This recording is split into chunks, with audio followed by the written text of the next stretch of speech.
Hey guys. Hey everybody over on my Facebook Live page. How are you guys doing? That sun is ridiculous right now. Let me scoot over a little bit. There we go. That's a little better. How are you guys doing? So I am Altavice Pelzer. I am the voice coach, and this is another episode of Speak Easy Interviews. As you see, I am actually outside. It's actually pretty nice out today, but I have an amazing interview that's coming up. And so as he comes in, well, let me invite him and into the broadcast. And as I'm doing that, thank you guys for joining in. Don't forget that you can share out the broadcast. I greatly appreciate it. And I look forward to you being a part of this discussion. For those of you who are authors or speakers and you are interested in being on this platform, by all means, send a request. Go to bit.ly/Speak Easy Podcast, and that's all lowercase. That's bit.ly/Speak Easy Podcast, all lowercase, in order for you to be a part of this platform. And so today is actually my first male writer that will be on the platform that I am interviewing today. I'm super excited because not only is he a male writer, but he is actually a contributor to several online publications, including magazines. He's in the Baltimore area. Listen, guys, I am super excited because I'm going to tell you why. As a woman, I think one of the most amazing things that there has ever been is the words of a strong man. Like the words of a strong woman, words have so much power to me.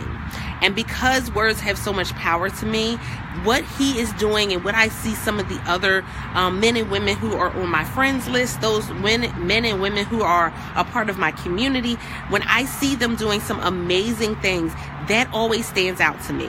Like I'm into the arts, so I love someone that can play music, but I also love a man that can write, a man that can create, somebody that can create a story or write something, and maybe it's just me. I'm gonna be real.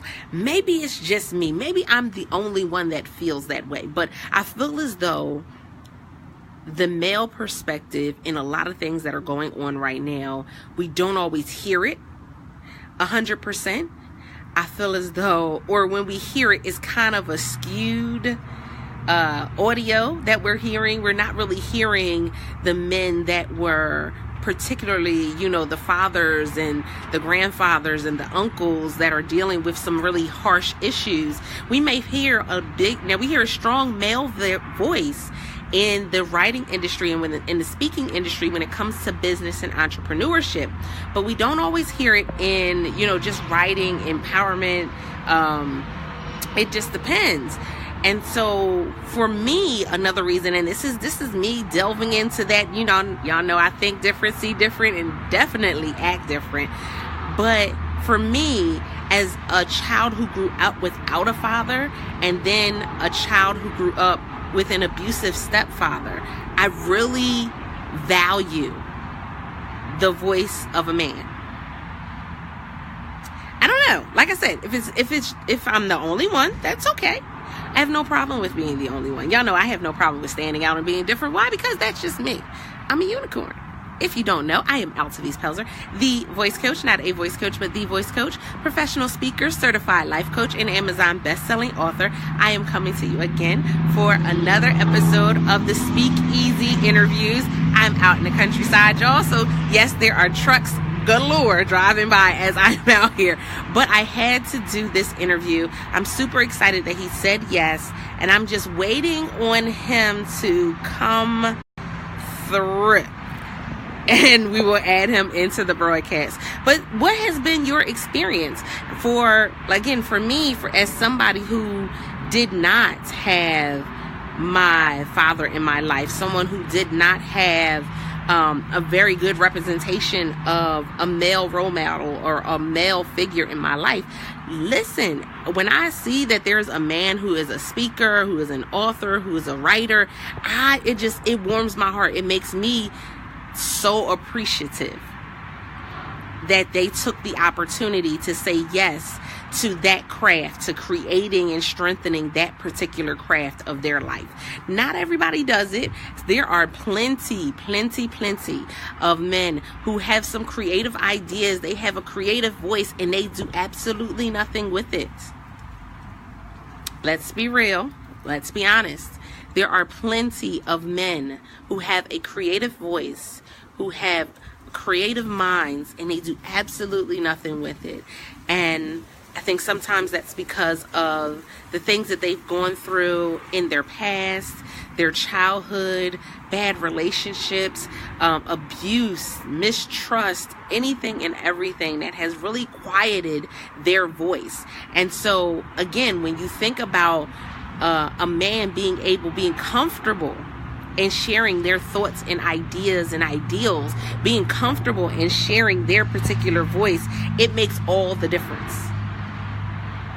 Maybe that's just me, but it does. For me, it makes all the difference.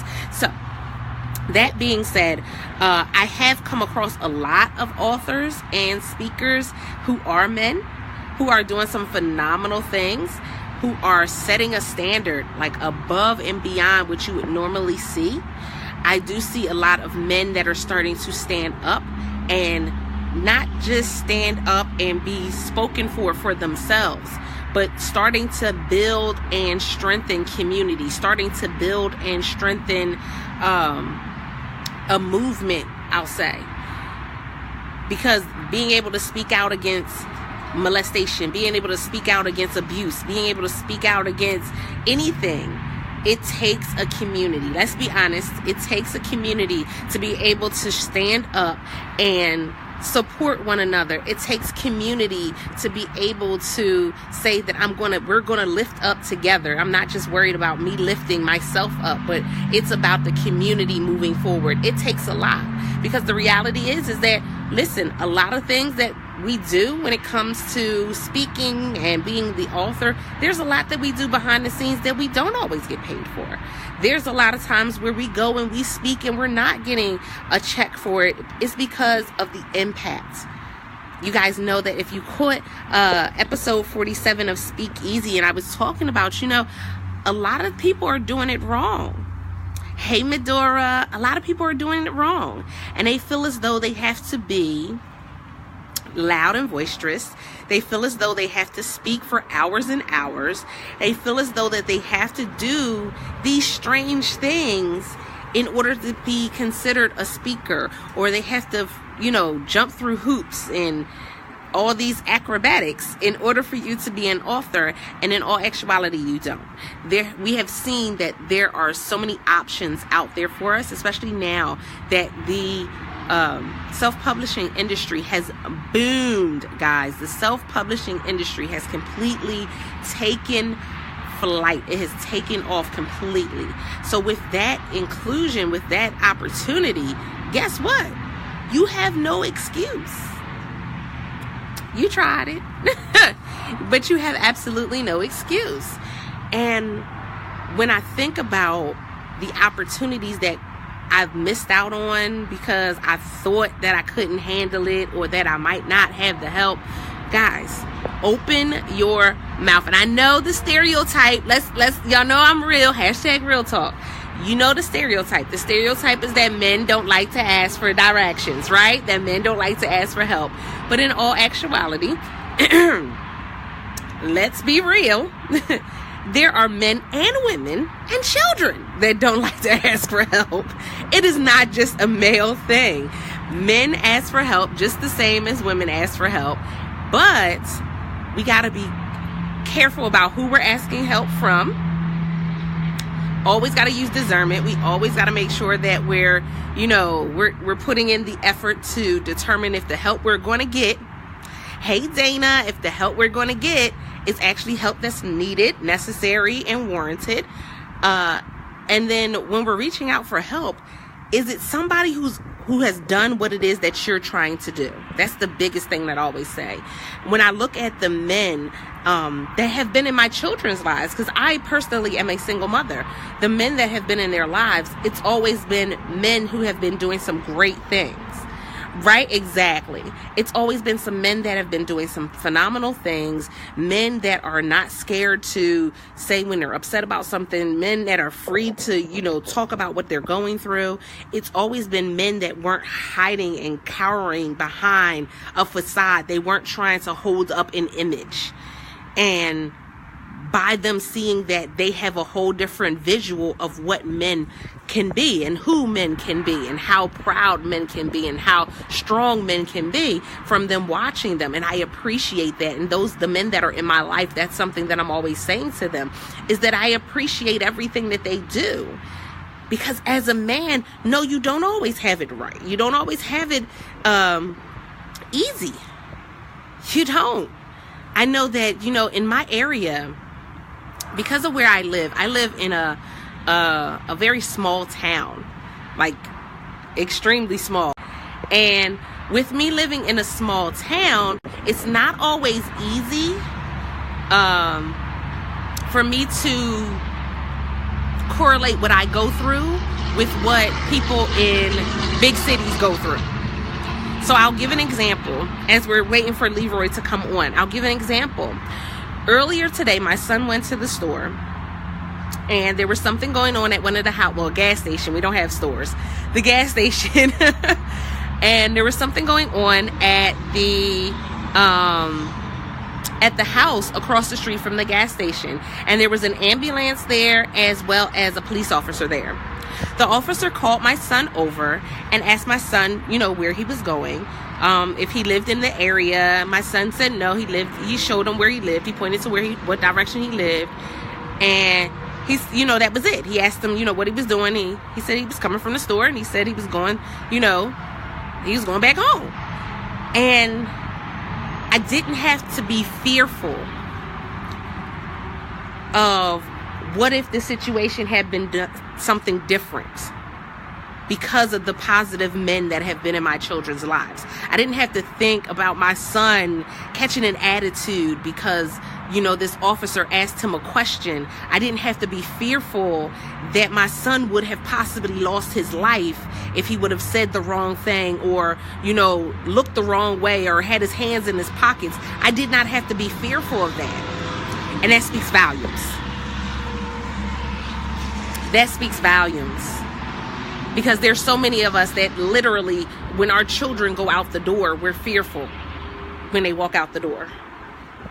We're fearful when they're at school. At this point, not too long ago, I just had, there was a code yellow, a code red, I think it went up to code red, where they had an active shooter situation in our state, not necessarily our city, but they saw the person's home where the person was residing was in our city, and they had all the schools on lockdown. I didn't have to be fearful, because they had it under control. It was good. It was great. They did great. I was thankful about that. They did an amazing job. But, it made me appreciate just how much they have learned, how much they have seen, how much they've been able to have access to. And that's because of, again, some of the powerful men that have been in their lives. It's something to be said. It is. As somebody who, and I'll take it, a step further. Ooh. Right? It's so much that goes on. It is. It's so much just on a day-to-day basis. Just from trying to get home to just on a regular basis. Just so many things that go on. And so again, I acknowledge not just all of the men who are on my timeline that are speakers and authors and entrepreneurs that are doing some phenomenal things. You guys saw me on a telesummit, literally, where I was speaking, where Shay and Trevor Otts were on there, and they created the whole Black CEO, the Black CEO movement. And they have a group of over 30,000 people in that community doing some phenomenal things. You guys also know that literally Darius Cooks was on it. Darius Cooks, who has his own restaurant, is actually in the process of looking at opening up a second location, and has 2 cookbooks out, and he goes live and goes viral on a regular basis. It's amazing the things that you get to see men who have a creative mindset and are not afraid to hold back on that creativity. They're not afraid to just give everything that they have. And that's what I see them do. And I'm appreciative of that. I really am. I push for that in my children. I push for that especially in my son. I never want my son to think that because he is creative that he cannot, that he is any less of a man or anything of that nature. No, my son, he writes, he does all types of stuff. But let's be real, there are some women who find that to be a negative attribute, and they will go and they will shun their child because they feel as though it's a negative attribute. There are parents that look down on children being in band and being in chorus. There are parents who look down on children who are in the arts, who are, love graphic design. And I think graphic design is that one that's like kind of on the border where they don't get as upset. Exactly. Come on, Medora. Yeah, I think graphic design is that kind of borderline where they don't really get as flustered. But a man that paints, or a man that dances, a man that does ballet, you sometimes get that negative connotation from certain people. And it shouldn't be that way. It shouldn't be that way. As a man in the arts, you are appreciated. We appreciate everything that you do. We appreciate everything that you are. We appreciate the voice that you are standing out with and speaking loudly throughout the world. We appreciate it because guess what? It shows that we are changed people, that we are so dynamic, that we are so different, but we can still be phenomenal people. Thank you for the reaction, Kendra, that we can still be phenomenal people, that we can still stand out from amongst the crowd, that we can still move and shake. Look, my hair is all over the place. This cold weather is not good for natural hair. Dries it out.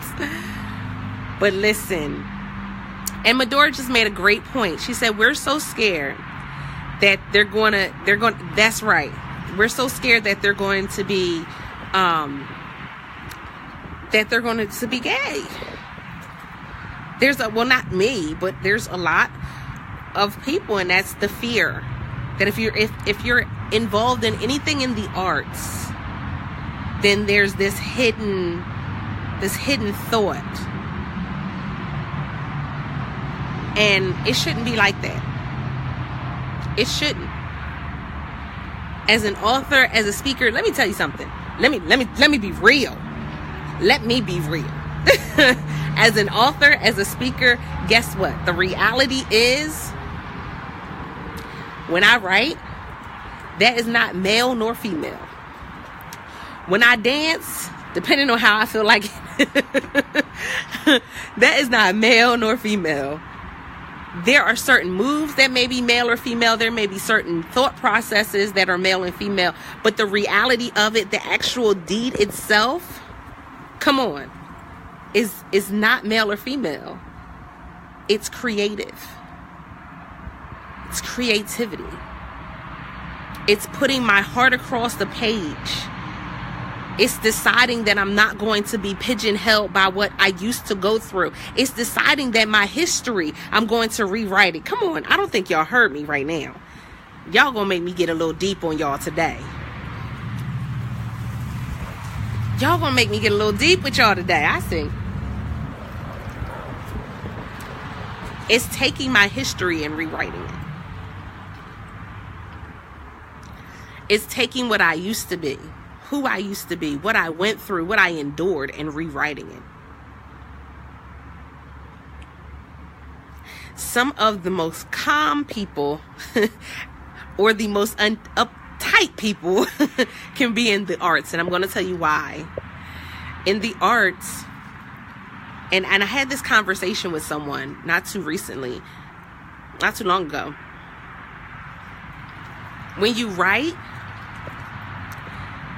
you allow yourself to fit into a different mindset. When you're dancing, you allow yourself to be another person. You allow yourself to be in another headspace. When you are creating something, be it a play, a manuscript, be it anything, even if it's a song and you're in the studio, it takes your mind off of whatever is going on in the world. It takes your mind off of whatever went on last week. It takes your mind off of every single thing. Have you ever seen an artist in the studio when they're in that space? When they're just in that space. That space allows them to do some phenomenal things. That space literally allows them to be great. That space allows them to shut out every negative word that ever came about. Think about it. I saw a video of Beyonce when she was working on one of her albums right after she had Blue Ivy. And, she said that literally she was in the studio and she was going back and forth from recording a song to breastfeeding, recording to holding Blue Ivy, to recording. It's freeing. It's an escape.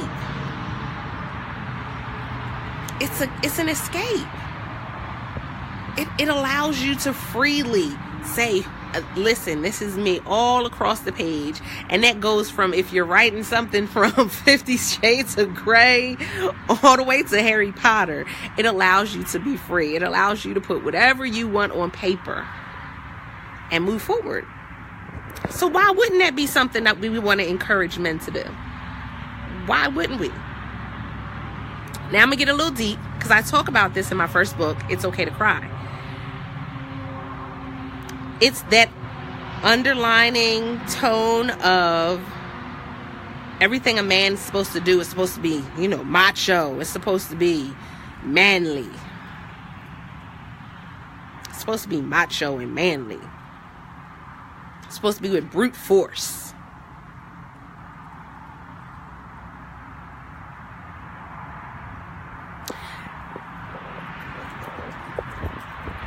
But is that necessarily true? Is that where we're at? That everything that they have to do is or how about that writing is not manly? Is that the headspace that we're in?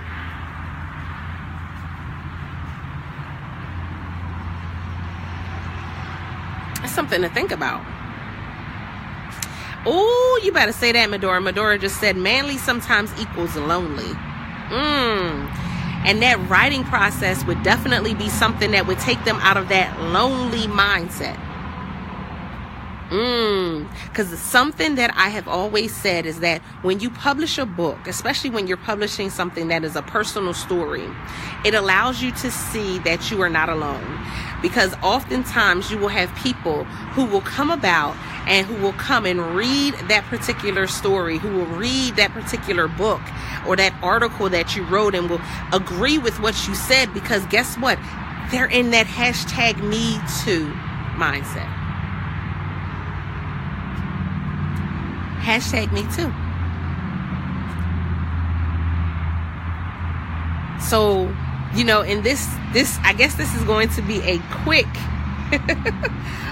speakeasy broadcast, but I had to make that statement known, is that I applaud every author, every writer, every person in the arts. But there's something about the men in the arts that just stands out to me.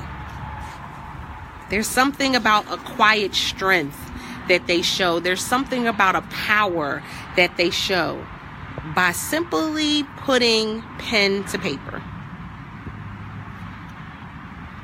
Simply putting pen to paper and determining that I'm going to rewrite history. Come on.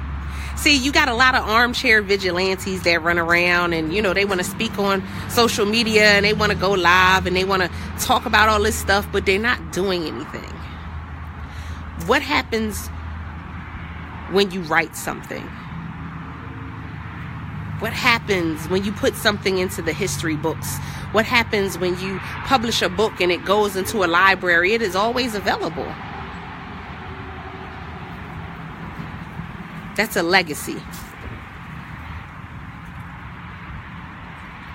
So to all my legacy builders, I applaud you.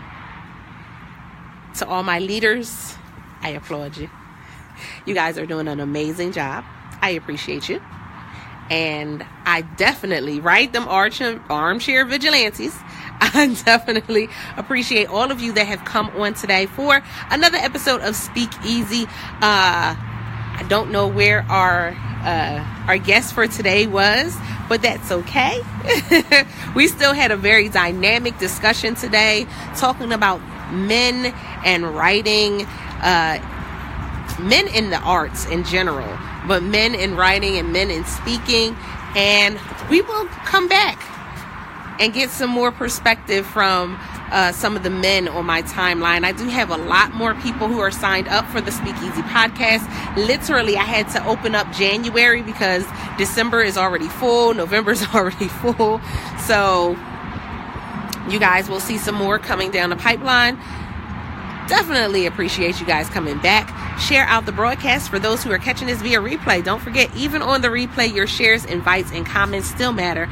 And you may be catching this on replay via YouTube. You can still share this out on Pinterest, Google+, LinkedIn, and several other social media sites. I look forward to talking to you guys.